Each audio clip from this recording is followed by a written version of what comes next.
Konsep pembelajaran teori kognitif sosial. 1. Determinisme timbal balik. Konsep ini merupakan konsep inti teori kognitif yang merujuk pada interaksi yang dinamis dan timbal balik antara manusia, lingkungan, dan perilaku. 2. Kemampuan perilaku. Konsep ini merujuk pada kemampuan seseorang untuk menampilkan perilaku melalui pengetahuan dan keterampilan. Untuk menampilkan perilaku dengan baik, seseorang harus mengetahui apa yang dilakukan dan bagaimana melakukannya. 3. Pembelajaran observasional. Konsep ini merupakan metode di mana orang dapat menyaksikan dan mengamati sebuah perilaku yang ditampilkan oleh orang lain dan kemudian meniru tindakan-tindakan tersebut. Hal ini terjadi melalui pemodelan atau peneladanan perilaku. Yang keempat, peneguhan. Konsep ini merujuk pada tanggapan internal atau eksternal terhadap perilaku yang mempengaruhi perkembangan perilaku seseorang. Peneguhan merupakan konstruksi teori kognitif sosial yang terkait dengan hubungan timbal balik antara perilaku dengan lingkungan. Yang kelima, harapan.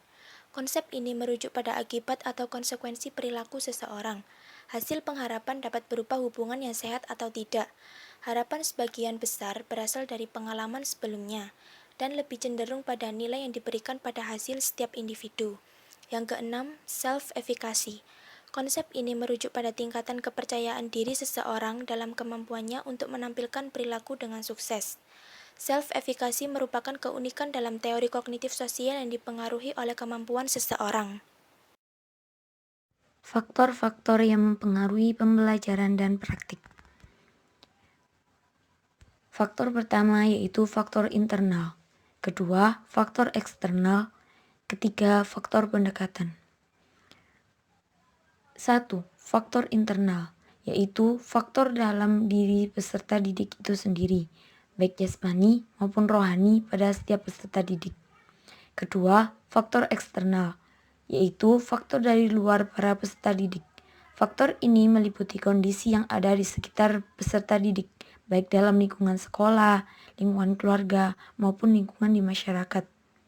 Ketiga, faktor pendekatan, yaitu upaya belajar ataupun mengajar oleh pendidik untuk memberikan pemahaman yang mendalam kepada para peserta didiknya.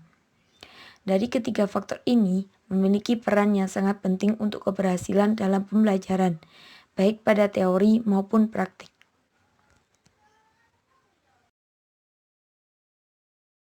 Aktivitas dalam pembelajaran teori kognitif sosial. Efektif pembelajaran memiliki banyak pengertian. Menurut para ahli, yaitu Miyarso, mengatakan bahwa efektivitas pembelajaran merupakan salah satu standar mutu pendidikan dan seringkali diukur dengan tercapainya tujuan, atau dapat juga diartikan sebagai ketepatan dalam mengolah suatu situasi. Kemudian, menurut Supardi, pembelajaran efektif adalah kombinasi yang tersusun meliputi manusiawi, material, fasilitas, perlengkapan, dan prosedur yang diarahkan untuk mengubah perilaku peserta didik yang ke arah yang positif dan lebih baik sesuai dengan potensi dan perbedaan yang dimiliki peserta didik untuk mencapai tujuan pembelajaran yang telah ditetapkan. Dari kedua pendapat tersebut, kami menyimpulkan bahwa efektivitas dalam pembelajaran adalah standar yang sering kali diukur melalui tercapainya tujuan dengan mengubah perilaku peserta didik ke arah yang lebih baik serta sesuai dengan potensi dan perbedaan setiap peserta didik. Belajar menurut kami sangatlah penting, walaupun kami tahu bahwa belajar mungkin saja terjadi tanpa pembelajaran atau dilakukan secara insidental. Namun demikian, dampak pembelajaran tersebut terhadap belajar sangat bermanfaat dan biasanya mudah diamati. Apabila pembelajaran dirancang untuk mencapai suatu tujuan belajar tertentu, maka pembelajaran itu mungkin akan lebih berhasil atau lebih efektif dalam mencapai tujuan yang ingin dicapai.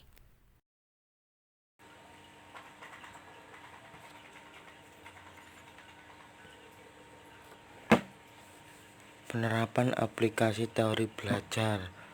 Dalam pengaplikasian teori belajar kognitif, kita bisa menerapkan teori belajar sosial yang dikemukakan oleh Albert Bandura dalam proses belajar mengajar.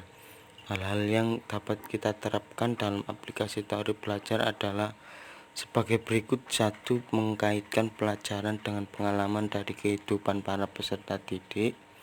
Kedua, menggunakan alat atau media sebagai pemusat perhatian pada peserta didik. Ketiga, menghubungkan pesan pembelajaran dengan materi atau topik yang sedang dipelajari. Keempat, menggunakan musik atau media yang bersuara. Kelima, menciptakan suasana yang menyenangkan dan tidak tegang. Keenam, menyajikan materi dengan bervariasi. Dan ketujuh, mengurangi materi yang tidak perlu.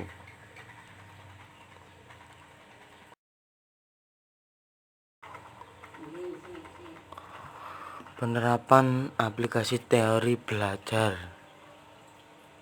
Belajar tidak hanya soal materi, namun belajar juga dapat melatih mental, emosional, serta fisik.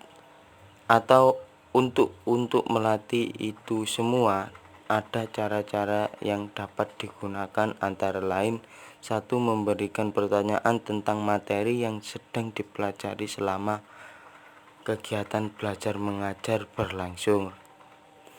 Kedua, mengerjakan latihan soal pada setiap akhir pembahasan.